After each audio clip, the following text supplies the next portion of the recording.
Those of you who don't know me, my name is Bendix. I'm the pastor of Outreach and Evangelism here. It's really a privilege to be here with you. I'd like to say a couple of things. One, yesterday we did our first ever Race to Rescue, which we had about 225 people that participated with that. Our goal was to bring in about $13,000, and we brought in $15,123, which is a big deal. A little bit about why we chose that amount. We discovered that there's over 10 million kids currently in modern-day slavery all over the world. And it costs $6,500 to send a fully equipped team to extract 100 kids from the Philippines from sex slavery. Just pause on that. 6,500. So you know what? Let's just go for 2, right? That was our goal. And we went beyond that.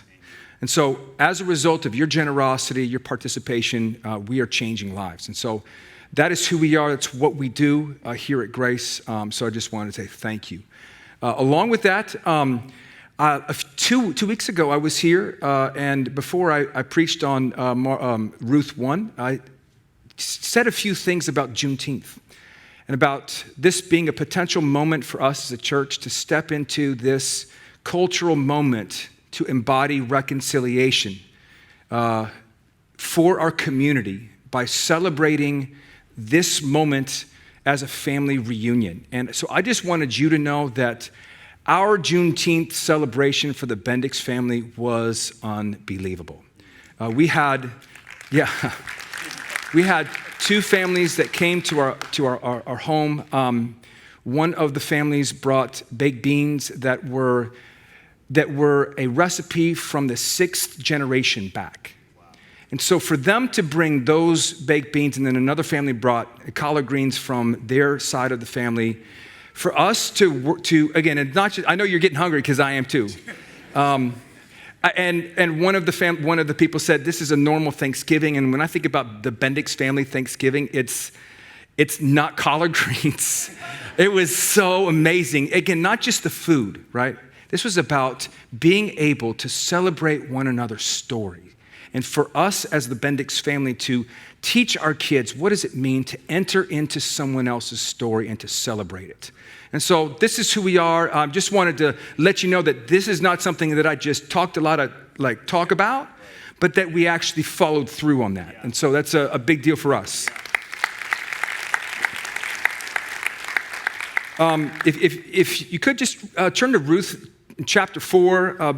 Pastor Brett graciously has allowed me to preach a couple times here in the last few weeks. I just want to honor him for believing in me. And so instead of doing like a fancy series, what I wanted to do is just go to a book of the Bible, open it up and allow for it to speak to us. And for today, what I would like to talk about is I want to look at the life of Boaz.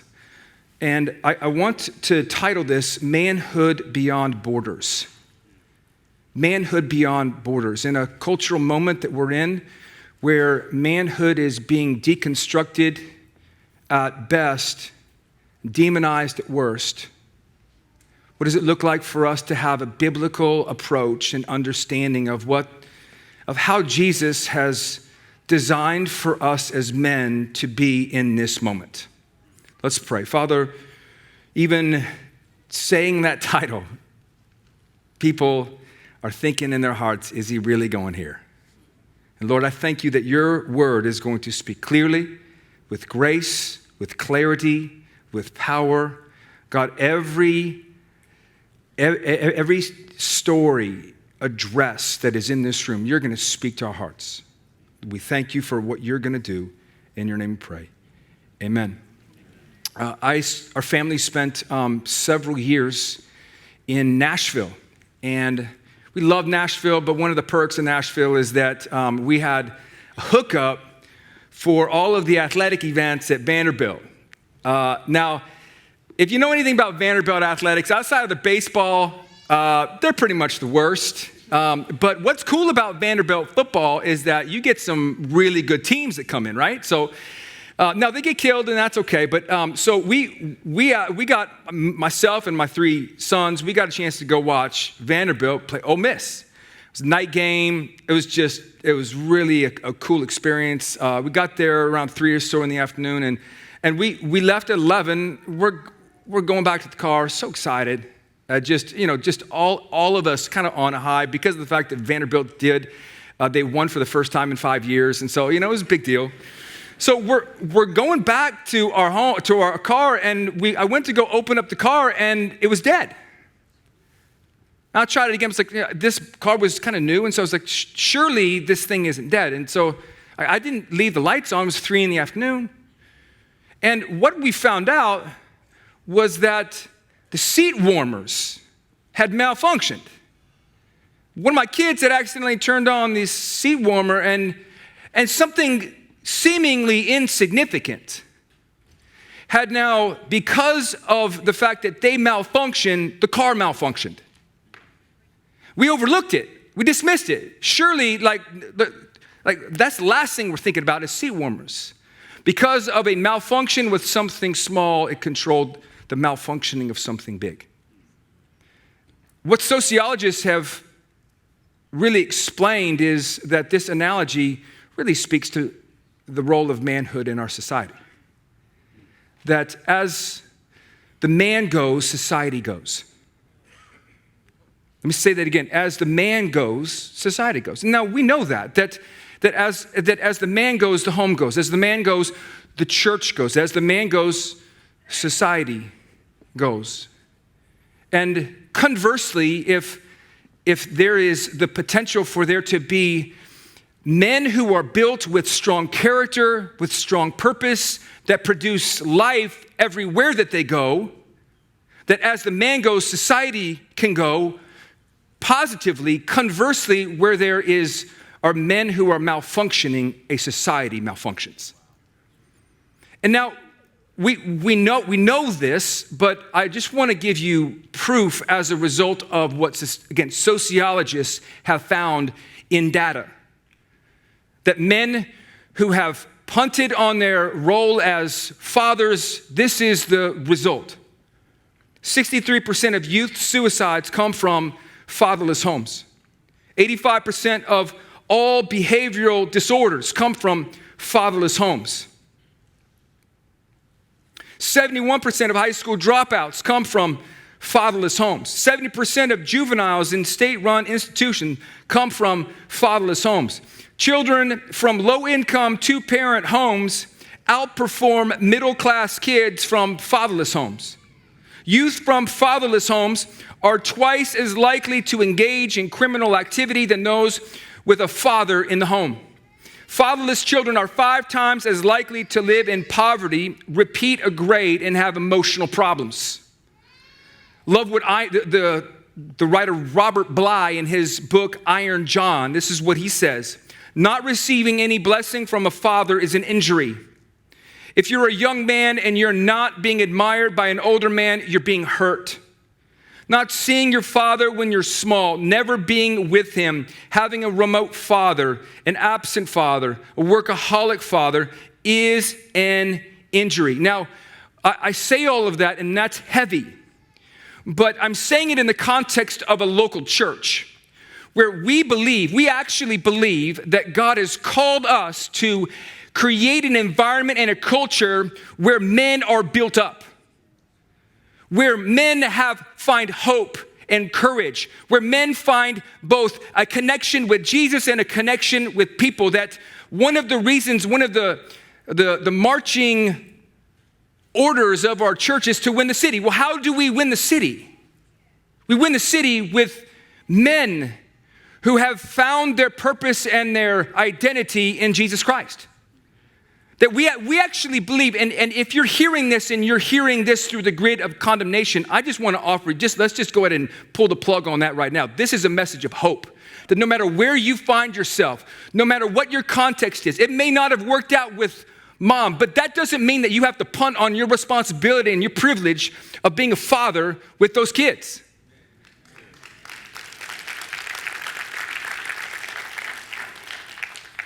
And so what I want to do is I want to look at manhood beyond borders.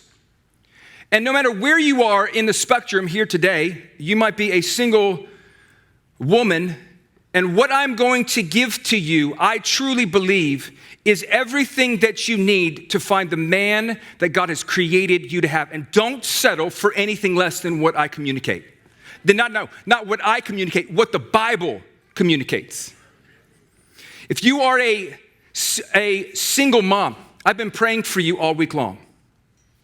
Because I truly believe that you are going to almost receive a two-sided coin of hope. A coin of hope that now speaks to the future that God has for you when it comes to your desire to be married, if that desire exists.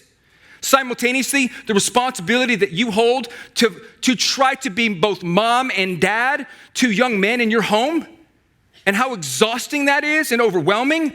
This message is going to bring you hope. If you're a husband, let me just say this. There's nothing sexier than you taking notes at a moment like this.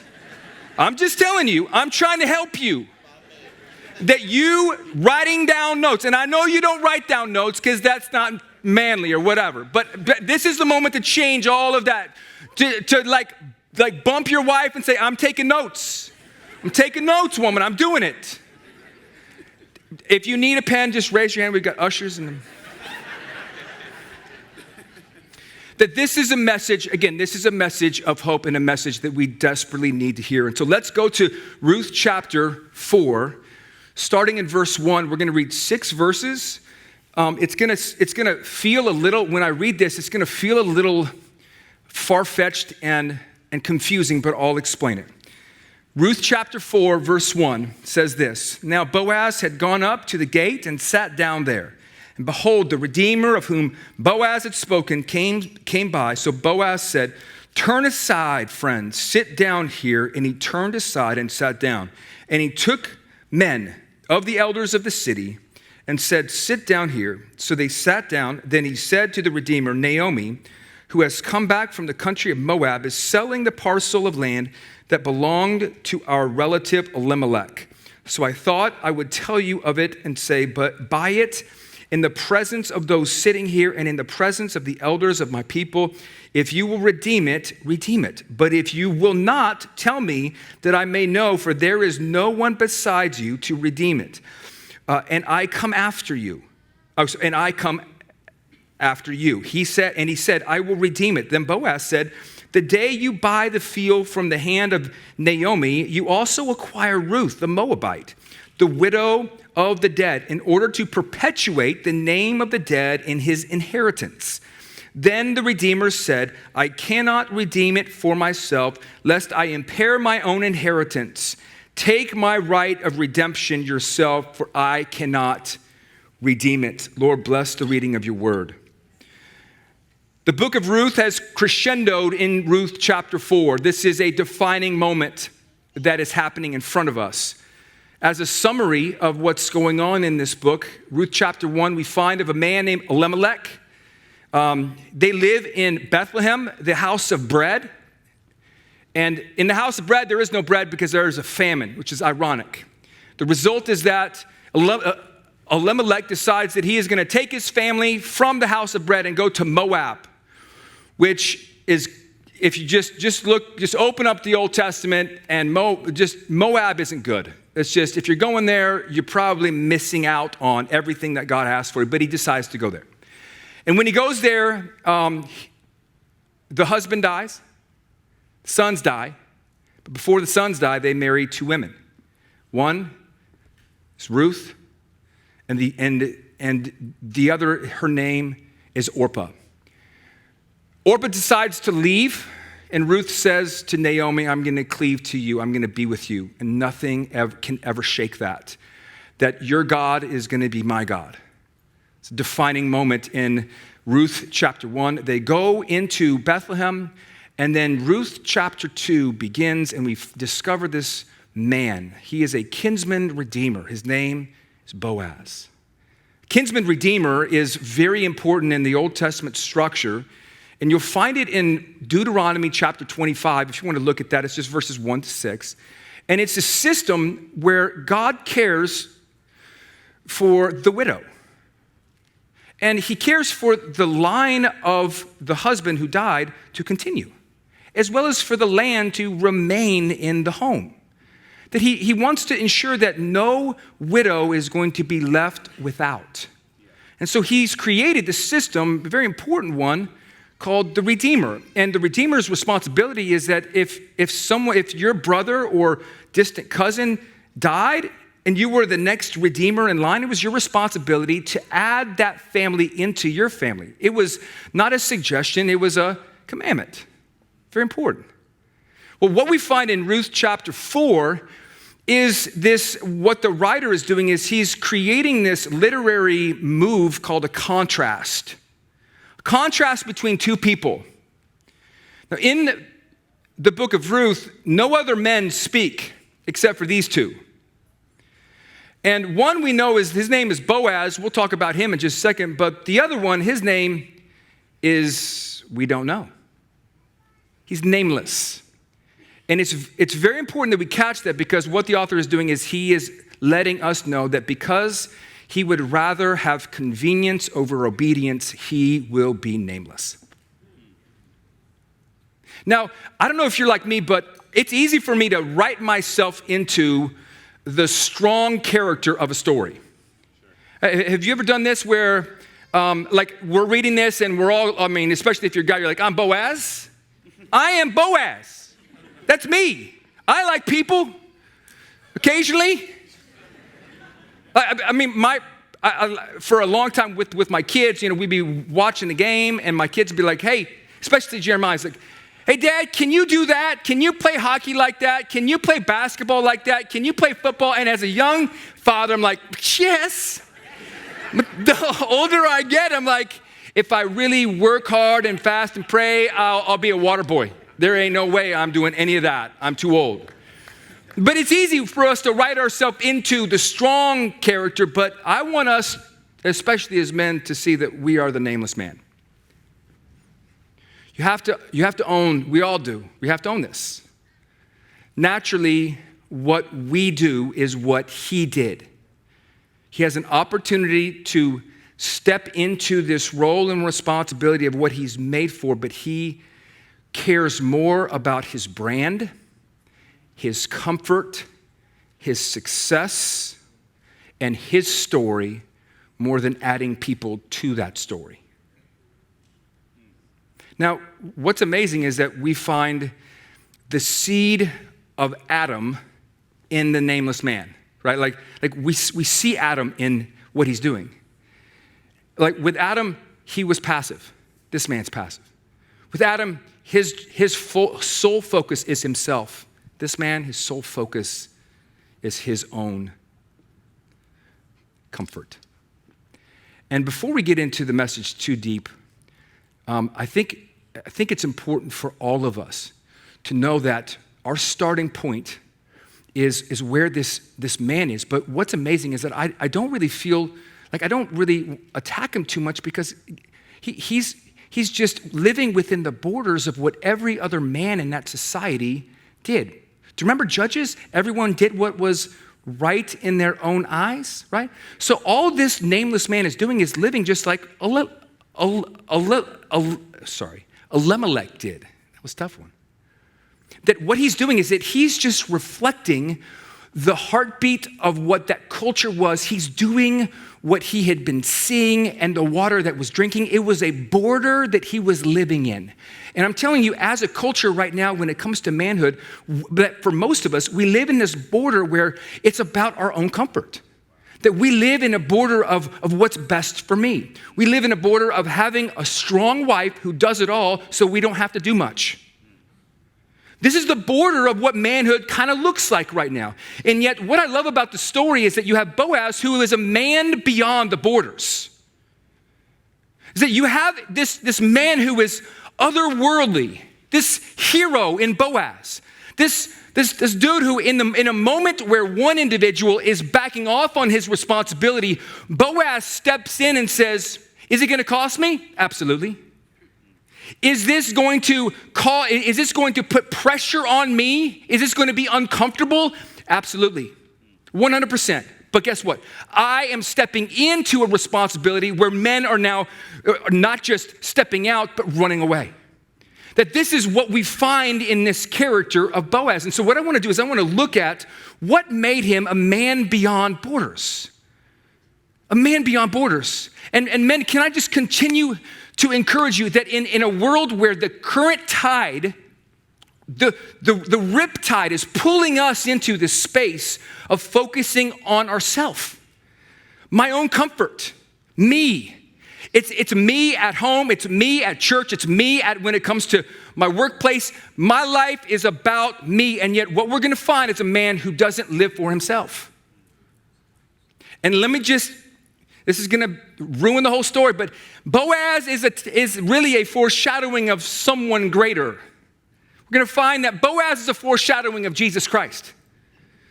That what we have is that Boaz isn't just living this moral tale for you and I to go, yeah, be like Boaz. No. This is about us seeing a man who does the impossible, who points to someone greater in Jesus, who does the impossible, who now invites you and I to live into this cultural moment of being Boaz men who live beyond borders. And so the first thing that we notice, it's poignant and it's powerful. It is surrender beyond borders. Surrender beyond borders. Look at chapter 2, verse 1. This is what it says. Now, Naomi had a relative of her husband's, a worthy man. If you can't just circle that, underline this just description, a worthy man. Now, in the original language of Hebrew, this word, worthy man, actually means a man full of substance. That we're going to find out he's very wealthy, but what eclipses his wealth is his character. In fact, what we find is that this is the very same Hebrew word that is used in Judges chapter 6 when it comes to the life of Gideon. That he is a strong and courageous man. He's a warrior. Greetings, mighty warrior. Like, this is the same word used to describe this dude Boaz. Even his name means strong of spirit.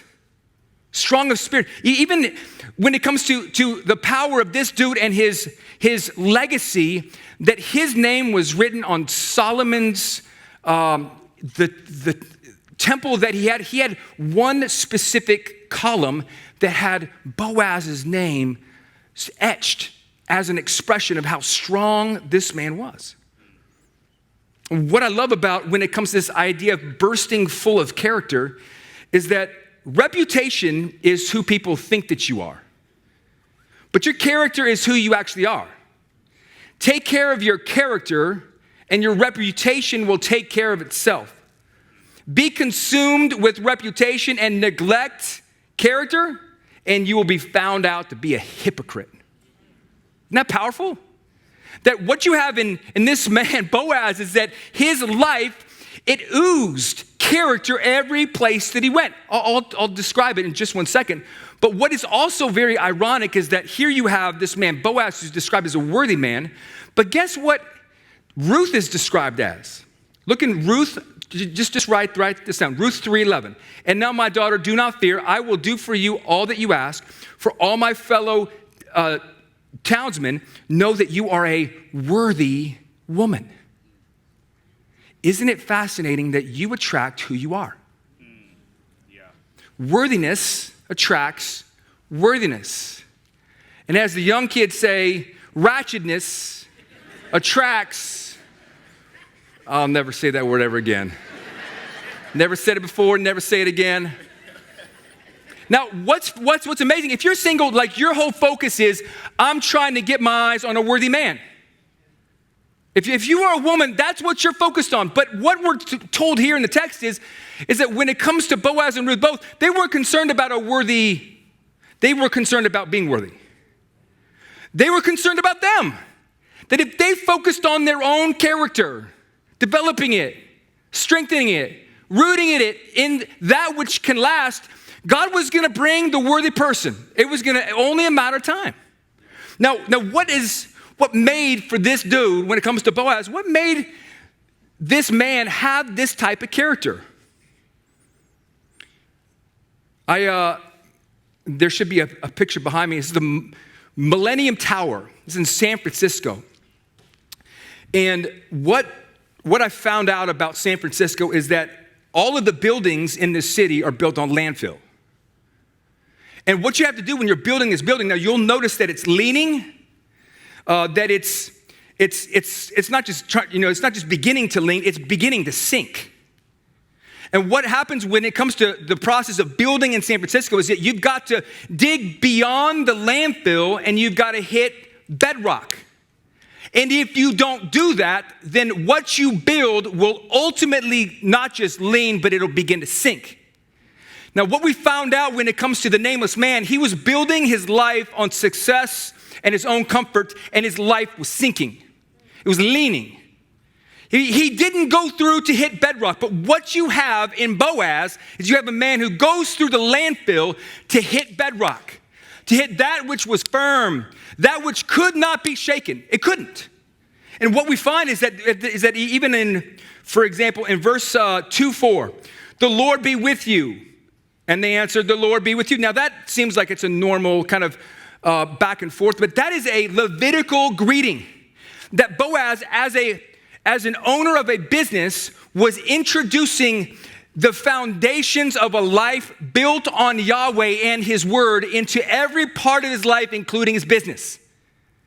That this is a man who found his identity not in what he had, but whose he was. Everything that he was built on, established on, rooted in the law. It was powerful to him. And I'll prove it to I'll prove it in verse 2, verse 15 and 16. This is what it says. Boaz, when she rose to glean, Boaz instructed his young men, saying, let her glean even among the sheaves, and do not reproach her, and also put out some for the bundles for her, and leave it for her to glean, and do not rebuke her. Now that sounds pretty normal, but what's happening is that this is a man who knows Leviticus chapter 19, verses 9 and 10. That God had set up a welfare system. That he had created this, not just suggestion, but commandment that if you're a business owner, that you will reap 90% of your field and you'll leave the edges for those who don't have work, who are mainly women who have lost their husbands. And so what God is doing is creating the system where he's giving these people the dignity of work. But it was up to the business owner for them to have the courage to not just know what to do, but now do it even when it costs them. Like what God's saying is, leave some money on the table, man.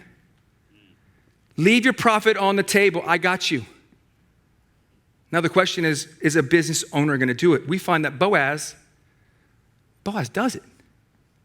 This is a man, that all that he is, his money, his character, his business, even we're going to find out in chapter 3, his sexual ethic is built on the beauty and transcendency of God's law and ultimately who God is, his nature and character.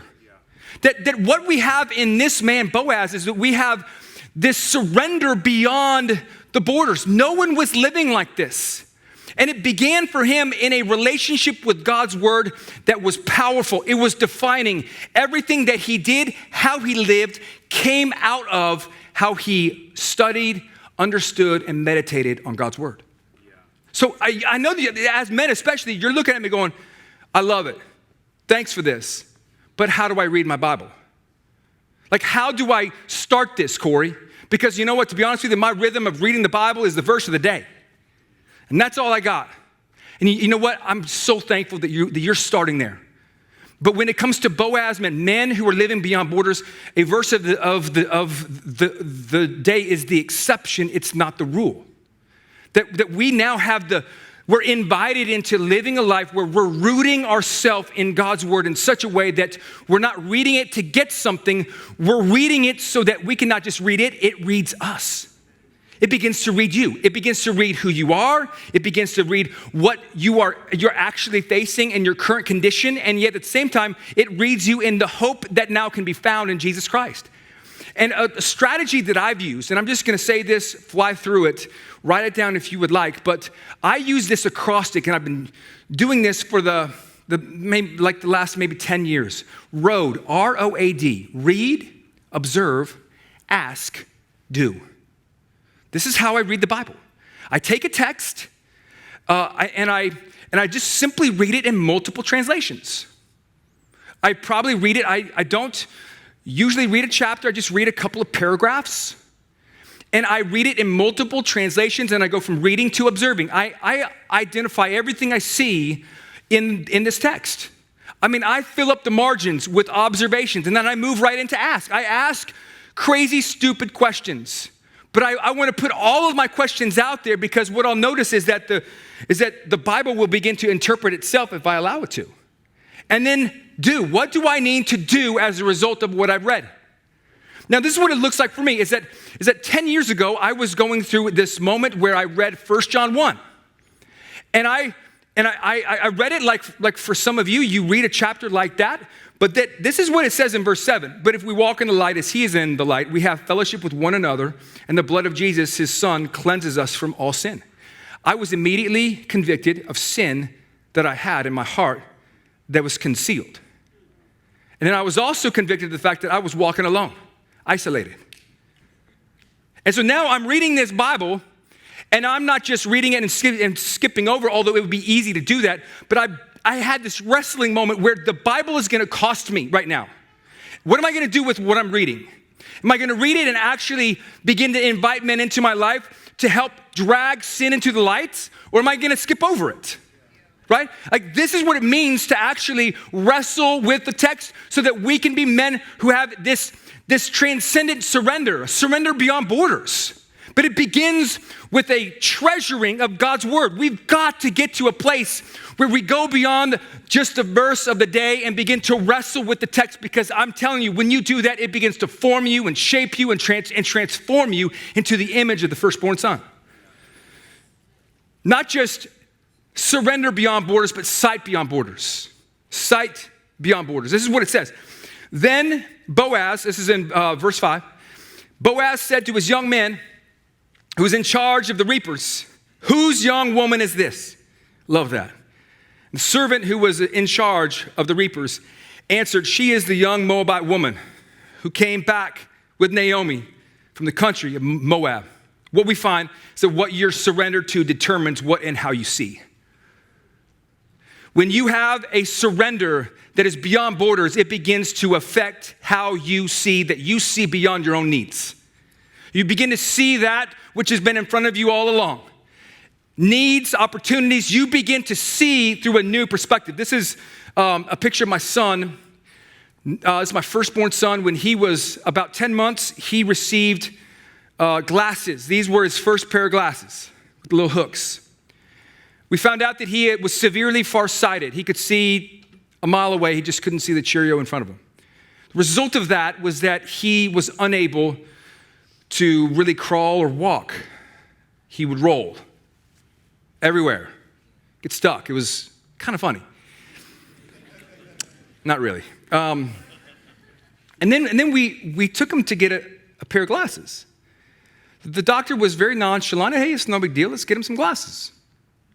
And so we put these on him. And when we put them on him, this young boy who was our son, but a version of our son that we had kind of gotten used to, when he put these on, all of a sudden he started pointing to things and smiling. And like the world came alive for our son. And not only did he get to a place of his transformed sight causing joy in how he lived, transformed sight caused mobility. Within a matter of weeks, my man started to not just crawl, but then he began to walk. Within a matter of weeks. What happens when you have a surrender that is rooted in Jesus Christ, in his word, in his presence? What happens that you now get his glasses? You begin to see the world through a brand new set of lenses. And see, what's so beautiful about this is that this is how Jesus lived. I mean, I don't have time to go through it, but in Luke 13, there's a woman who's been over 18 years. She's had a disabling spirit. She's in the back. Jesus is preaching in a synagogue. All of a sudden, in the middle of his message, he stops.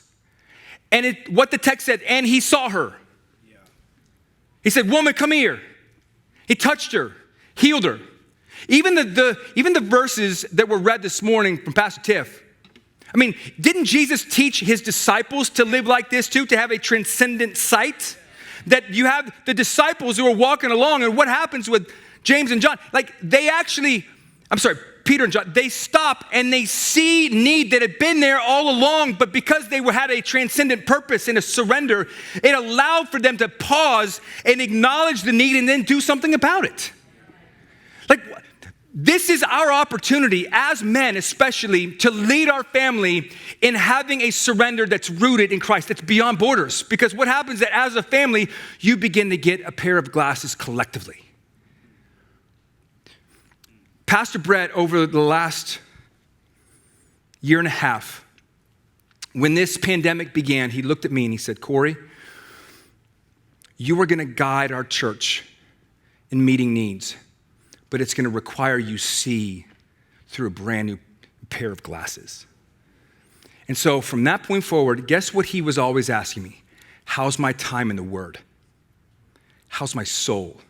He wasn't worried about what I was doing or where I was leading us. His worry, his focus, all of his attention was making sure that I was rooted in a surrender that was beyond borders. If my surrender was right, my sight was going to be right? Like, this is what it looks like to begin to take some traction and take some ground in regards to manhood. That we can do this. I'm telling you, God has created us to be a people who lead the charge in not just you as men, but as well as when it comes to the types of young men that you are beginning to invest into. And then this last one, I love this. Service beyond borders. Look at verse 8. I'm almost done. You're doing so good. Then Boaz said to Ruth, now listen, my daughter, do not go to glean in another field or leave this one, but keep close to the young women. Let your eyes be on the field that they are reaping and go after them. Have I not charged the young men not to touch you? When you are thirsty, go to the vessels and drink what the young men have drawn. A surrendered life impacts his sight and now motivates his service through protecting and providing. Protecting and providing. I mean, don't we see this in Jesus when in Mark 10:45, the Son of Man came not to be served, but to serve and to give his life as a ransom for many? That his whole transcendent purpose, he was surrendered to the Father. He saw people, and now his existence was to now exhaust himself, lose his rights so others could find theirs. But here's the reality, and we've got to get our arms around this. Boys take, but Boaz men give. And if you think about, like, Corey, one of the reasons I just don't feel like I've got what it takes to take these next steps in serving. Here's what entitlement is. Consumption without contribution equals entitlement. Consumption without contribution equals entitlement. Now, here's where we are as a church. We have a plan for the next 10 years to embody the love of Jesus, to continue to not just meet needs and see needs, but to now offer Jesus and to see his presence do transformative work in the context of our city. What began 18 months ago is not going to stop. And so some of the needs that I'm seeing is the need of foster care. It is significant. It is out of control. And the only way that this can be met with us collectively as a church is if we have men who lead the charge and look at the need and go, I will exhaust who I am for those who are disenfranchised and don't have a voice. We are stepping into an opportunity with the Herndon Pyramid. It's 6 schools in Herndon. Most of them are Title I schools. And we have been given permission to mentor. Well, this past Thursday, I was at a prayer vigil where there were And you'll see a video about it in just a few minutes. You may have saw this on the news. There was a woman and her 2 kids who were murdered in Herndon at the apartment complex that we've been serving for the last 18 months through Mobile Hope. We served this family for the last 6 months. Her boyfriend killed her and the 2 kids and then killed himself. This past week, on Thursday, we were hosting a vigil for the community to gather around these lives and to mourn them, to lament, and yet to celebrate. And I was talking to the principal of the school that these kids went to, and I was asking her, what do you need? Without hesitation, she looks at me and she said, men. She said, I got 30 young men at this school, 30, that are just like this young boy who just died, without a voice in their life, without support, without someone to tell them who they really are, without someone to come alongside them and love them right where they are. I've got nothing. I need men. I can't beg men to show up to help us. Church, this is how we protect and provide for our community, but it also includes protecting and providing for your kids at home. I had a conversation, this is a little bit on a lighter end, but I had a conversation with my daughter about dating. She said to me, she's 16, she said, Dad, what are you gonna do when guys start wanting to ask me out? It was a great beginning of the conversation. And I've been thinking about this because it has not occurred yet, but it's going to. And so I just said, without hesitating, I said, well, I'm gonna bring out all of my financials. My 401k, my current bank statement, won't take long. I'm gonna bring it all out. I'm gonna show him what I'm worth. Because I want him to know that what he's taking out is worth 10 times more than what I'm showing him. And then what I'm also gonna do is by the time that this happens, I'm gonna get a bat. And no, let me finish the story. That I'm on the bat is just gonna have the simple term, respect her. Respect her. And I'm gonna talk about how this young man, I'm gonna make sure that we're on the same page, that you will respect her mind, you will respect her body, you will respect her every part of who she is, and if you agree to that, you can sign the bat. You can sign the bat.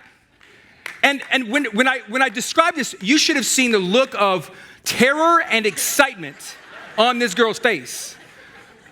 Like she couldn't believe I was saying this, but I've been thinking through this. I know what I'm gonna do. And this isn't platitudes. I'm really gonna do this. This is what it looks like for us to protect. This is what it looks like. Now, is that over the top? Absolutely. It really is. I know that. I'm not trying to threaten anyone with a bat, although it is kind of cool. But when you think about your life as a man, I want you to think it through the context of protecting, providing. So what is this? How do we land this? What is the impact of a life beyond borders? This is Ruth chapter 4. This is the last verse I'll read. There the women said to Naomi, blessed be the Lord who has not left you this day without a redeemer, Boaz. And may his name be renowned in Israel. He shall be to you a restorer of life. When Boaz first met Ruth, she was homeless. She had been grieving her lost husband. She was without a child. Most theologians I've read said that she couldn't have a child, which was a stigma in that day and age, that she was probably navigating a level of depression. And when she meets Boaz, Boaz restores her dignity. Boaz gives her a voice. Boaz believes in her. Boaz supports her and now brings her from the depths of despair to now she's going to be the great grandmother of David. You see, as men, we're going to be tailwinds or headwinds when it comes to the women that we serve. A tailwind is that which goes behind you and you can get to your destination a lot faster. A headwind is going to be a blockade. It's going to slow you down. And what I love about Boaz, And this example is that he gives us the hope that as men on this earth, we can be headwind men. Tailwind, not headwind. And really at the end of this story, this is not just a moral tale. This points us to Matthew chapter 1, where Boaz shows up again. And he shows up in the line of Jesus Christ himself. What Matthew's doing is he's creating this overarching story of all of the people who have been involved in the formation of the Messiah. And guess who is in it? It's Boaz. You know why this man Boaz is in this tale, this narrative, is because Boaz is a type of Jesus Christ. With Jesus, he had a surrender beyond borders. He surrendered to his Father. In Boaz, what you have is you have a man who hasn't just surrendered beyond borders, he has a sight beyond borders. He sees with compassion. And then he served through the way by which he provided and he protected. And what Jesus shows us is Jesus shows us what it looks like to live the impossible life as a man in society. It reminds me of this final story. A guy by the name of, this is my favorite movie. This is Free Solo. It's Alex Honnold. And if you've never seen this, it's worth it to go check this thing out. But here this dude is. I think he's got a picture or two behind me. And what he did is he climbed El Capitan, 3,000 feet high. And he did it without a rope. He did it without a rope. And he did it in less than 2 hours. And this man did what no man, or at least within the climbing world, this was seen to be the impossible climb. You're doing this and you're going to die in the process. And he did it. He conquered the impossible. Well, in Jesus, you have a man who has climbed the impossible mountain of sin. Do you realize that? He climbed this mountain and he has defeated that which has been defeating humanity since the very beginning. And this line, this DNA that is in all humanity, specifically in men, to be passive, to abdicate our roles and responsibility. In Jesus Christ, you have a man who stepped up, who faced all of sin and death, and he conquered it. He climbed this mountain, and now he looks to you and I as men and says, follow me. I'll make you a better Boaz. I'll allow you to see right, to lead right, to be quick to forgive, quick to repent. I'll make you the man that you have been created on this earth to be. And gentlemen, I'm telling you, we are made to live beyond borders. And wives, thank you for believing in us in our journey to be that. Let's pray. If you're here and you are hearing this message, and God is speaking to your heart as a man, just as a man, and you know that God is just inviting you into the journey of your life. You don't even know what this really means to raise your hand. You don't know what it's gonna include, but you know that you resemble more a person in the borders of our society than you do a Christ follower who is designed to live beyond borders. And you know that this is the moment. This is a moment for me to begin to discover God's word, lead in God's family when it comes to this church. That you want to go beyond when it comes to even figuring out what it looks like to do devotionals at home. You don't know what that means. You don't have a degree in Greek. But you know that God is he's now hooking you into this story of living beyond borders. If that's you, raise your hand right now. I'm going to pray for you. I know that there's the majority of these men in this room that know that God's speaking to them. Great. Own this, fellas. Own it. This is our moment. This is our moment. Own this. Don't be shy. This is so good. Just if this is the cry of your heart, just follow me in this endeavor, beginning with this statement. Say, Jesus Christ, I give my journey to you. Please forgive me for the way in which I've been passive. I've punted on my responsibility as a husband or as a man. I have existed to take and not give. Lord, will you forgive me? But Lord, I find my hope in you today. I want to follow you where you want to take me, whatever that means. Lord, I thank you for what you're going to do beginning in my heart right now as I surrender, as I raise my hand and surrender to you. In your name I pray, amen. For those of you who raised your hand, man, this is a defining moment. I'm telling you, God's hand is in this opportunity of faith through just a raised hand. And for those of you who didn't but wanted to, I'm telling you, thank you for being open to taking next steps, wherever you are. And then if you are with all eyes staring at me, if you're here and you know that it's time for you to surrender to Jesus Christ, it's time. You've been running. Even the way that you have looked at your relationship with Jesus, it's a relationship built around you, around your life.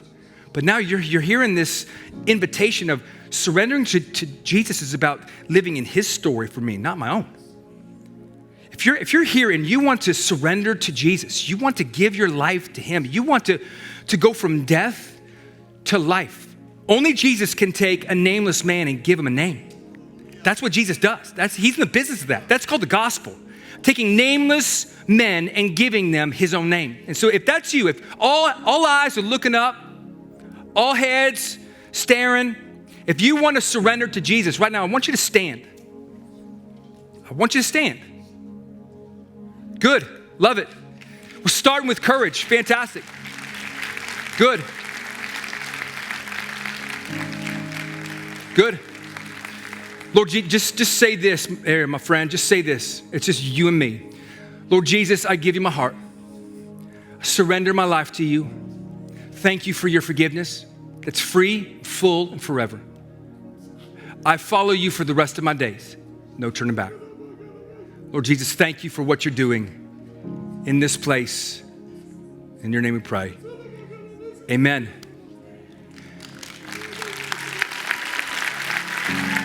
Amen.